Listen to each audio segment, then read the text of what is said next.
CBN Motivação, com Gonçalo Pontes. O tema de hoje serve para todo mundo. Vamos falar sobre os ciclos da vida, professor? Bom dia. Bom dia, Patrícia. Um ouvinte de Santo André, lá em São Paulo, Augusto Toledo, me escreveu: Professor Gonçalo, sei que a vida é feita de ciclos, os quais, se sabiamente vividos, podem fazer enorme diferença em nossa vida.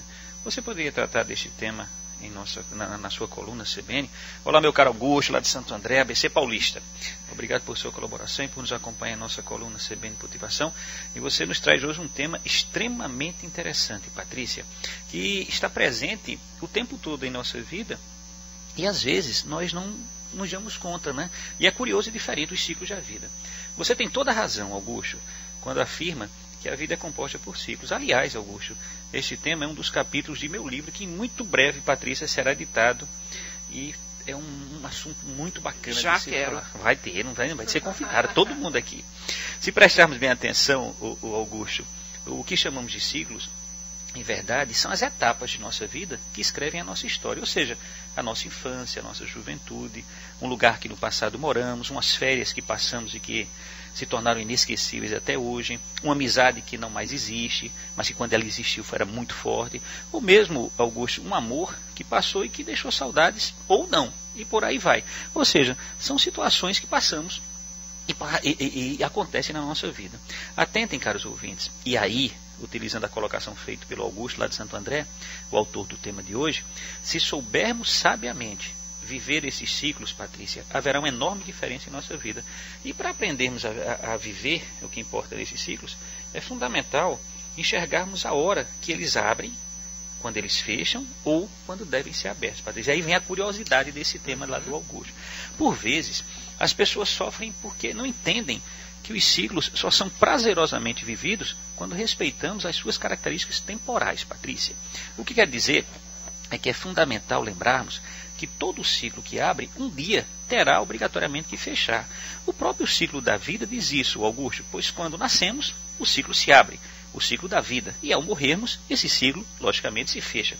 Ora, vejam vocês, caros ouvintes, que o tempo dos ciclos são diferentes. Por exemplo, Patrícia Rocha, o ciclo infantil, ele tem um tempo para se iniciar e tem um tempo para se fechar. Ele se fez exatamente na adolescência. Quando o adolescente não entende isto, ele torna-se um adolescente infantil, por vezes até ridicularizado pelas pessoas. Um outro exemplo prático é quando chega o tempo de aposentadoria. Esse é muito comum nos dias de hoje. E que aquele ser humano que já tem o tempo para se aposentar, já teve o seu direito preenchido, e que ele não aguenta mais nem ver a cara dos colegas, e por uma questão qualquer, inclusive financeira, ele insiste em permanecer trabalhando no mesmo local, ou seja, fazendo mal a si e aos outros.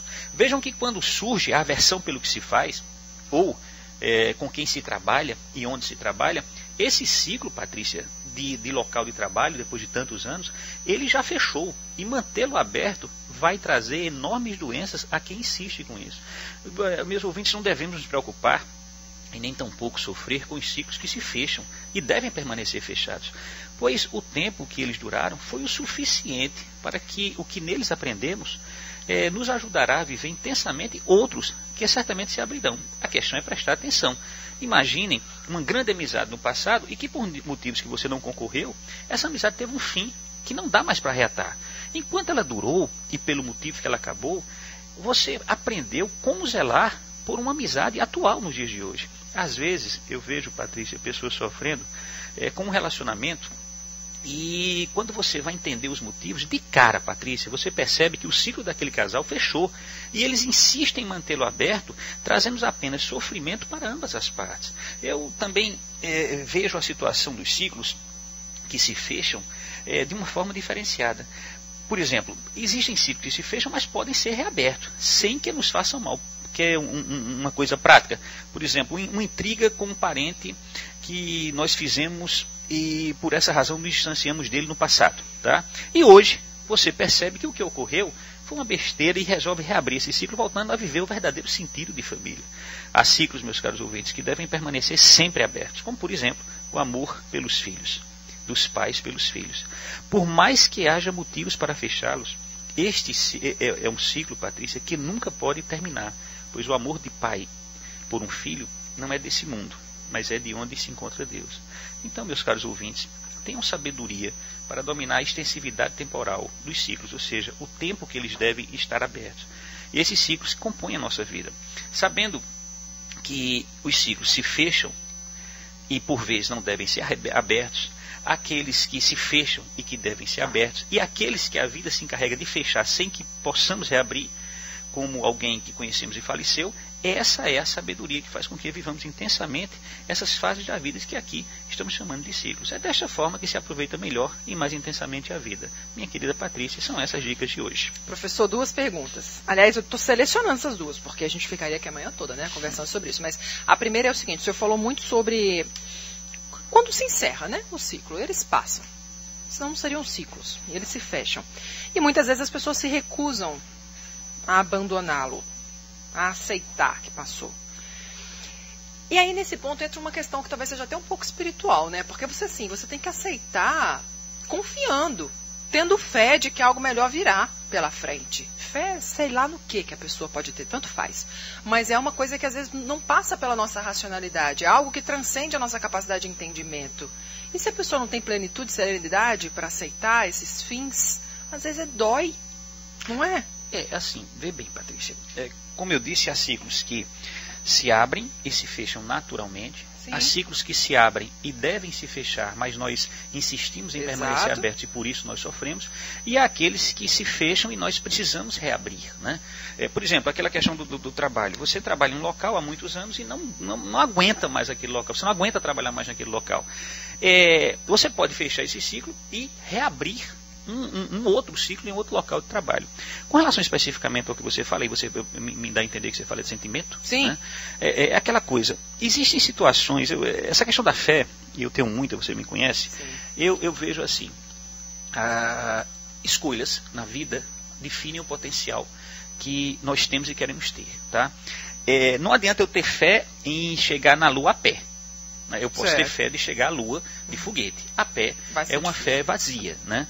Com relação aos sentimentos, eu sempre vejo assim, a questão sentimental ela traz obrigatoriamente para uma sensação comportamental que não é uma ciência exata. Por não ser uma ciência exata, não há respostas em livros, não são cálculos que definem a resposta. E aí vem exatamente do coração, que geralmente fala no silêncio que as nossas palavras não conseguem dizer. Quando o sentimento está envolvido, eu puxo sempre para a questão racional. A racionalidade ela é muito importante. Então, esse sentimento que eu insisto em permanecer aberto, até quando vale a pena eu ficar sofrendo por ele sem ele mudar? Por exemplo, você ama uma pessoa e não há reciprocidade dessa pessoa. Você gosta de trabalhar em um local e aquele local insiste em não te reconhecer. É você que tem que mensurar até quando tu podes insistir em permanecer nessa situação.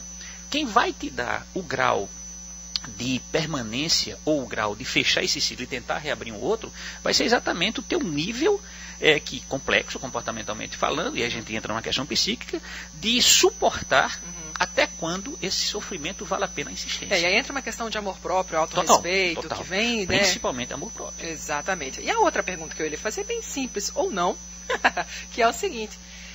Quando a gente tem uma pessoa que está vivendo um ciclo desse, que não consegue fechar e tal, e a gente vê a outra pessoa sofrendo, é amigo, é parente, que a gente não tem, a gente é incapaz, não tem o que fazer.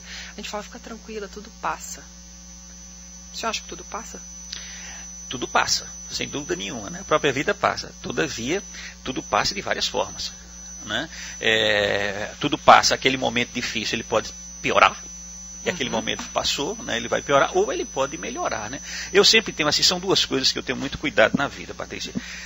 Dentro de um campo religioso, tudo é graça de Deus, né? Mas você já imaginou o que é um veículo virar com 5 pessoas, escapar um, e a mãe daquela pessoa que escapou dizer na frente daqueles 4 corpos, na frente daquelas 4 mães que ficaram, graças a Deus o meu escapou. Isso é muito forte, isso é muito duro. O que as 4 mães vão dizer se elas também acreditam em Deus? Tudo é graça de Deus. Mas vivemos num mundo ocidental em que a morte, apesar de ser uma graça de Deus, nós não entendemos sem dor isso. Então nós temos que ter cuidado até ao dizermos isso em determinados locais. Graças a Deus, temos que ter muito cuidado com isso.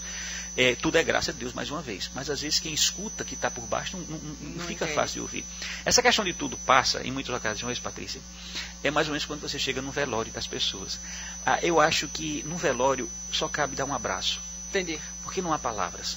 Então, assim, eu tenho muito cuidado com isso, tudo passa. Eu não costumo dizer tudo passa quando eu vejo que uma situação ela só tende a piorar ou aquela pessoa vai continuar sofrendo. Eu prefiro dar um abraço e dizer de repente assim, que Deus lhe mostre o melhor caminho, sabe, para você decidir. É melhor. O tudo passa é muito complexo, porque o tudo passa é uma esponja, né? Mas como passa? Né? É aquela coisa, pois como é. Será como que passa? Passa. Vai ficar aqui parado? Não vai dá certo. Pode piorar. Exatamente. Na verdade, a pessoa foi presa e vai vir uma condenação. A pessoa presa, você olha para ela e faz, olha, tudo passa. Aí vem a condenação, 20 anos de cadeia. Não sabemos para onde. A cadeia passou, agora são 20 anos, né? Exatamente isso. Ô, professor, até semana que vem. Se Deus quiser, Patrícia. Abraço. Outro.